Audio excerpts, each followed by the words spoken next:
आगरा में राष्ट्रीय स्वयंसेवक संघ और भारतीय जनता पार्टी के नेतृत्व की केंद्रीय सरकार के मंत्रियों ने खुलेआम मुसलमानों के खिलाफ जंग का ऐलान किया है।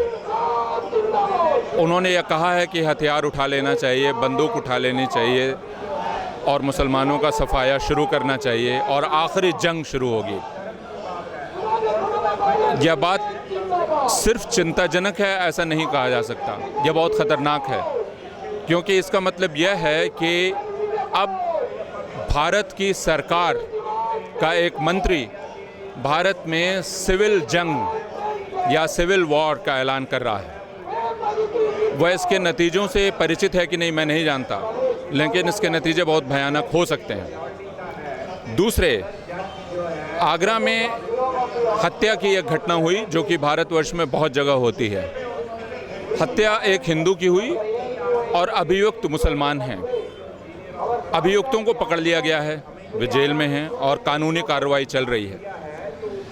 इस कानूनी कार्रवाई के चलने के दौरान इस सभा का आयोजन करना, इसका मतलब यह है कि आप दरअसल इस पूरी घटना को एक ख़ास रंग देना चाहते हैं, क्योंकि यह कहा जा रहा है कि जिसकी हत्या हुई है वह गौ रक्षा में शामिल था और जिन्होंने हत्या की है वे बीफ के उद्योग में शामिल थे और इसीलिए उन्होंने उसकी हत्या की है। अभी तक जांच नहीं हुई है, अभी तक किसी नतीजे पर नहीं पहुंचा जा चुका है, अभी तक चार्जशीट नहीं बनी है। इसके पहले ही यह बात भारत के संविधान की शपथ लेकर मंत्री बना हुआ व्यक्ति और उसके सामने सभा में कह दी जाती है।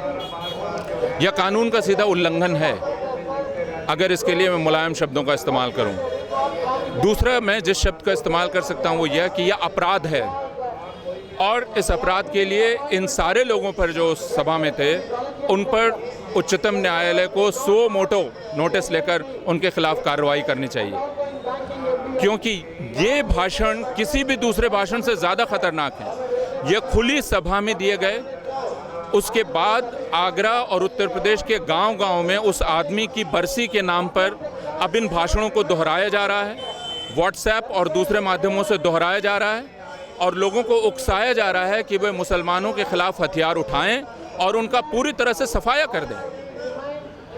यह भारत के संविधान के पर सीधा हमला है और अगर देशद्रोह की धारा कहीं लगनी है तो यहाँ लगनी चाहिए। तो भारत की पूरी सरकार हैदराबाद केंद्रीय विश्वविद्यालय के दलित छात्रों पर और जवाहरलाल नेहरू विश्वविद्यालय के छात्रों पर तो हमला करती है और वहाँ सीना ठोंक रही है कि उसने देशद्रोहियों को पकड़ लिया है, लेकिन देशद्रोही खुद सरकार में बैठे हुए हैं जो भारत को खंड खंड करने का ऐलान कर रहे हैं।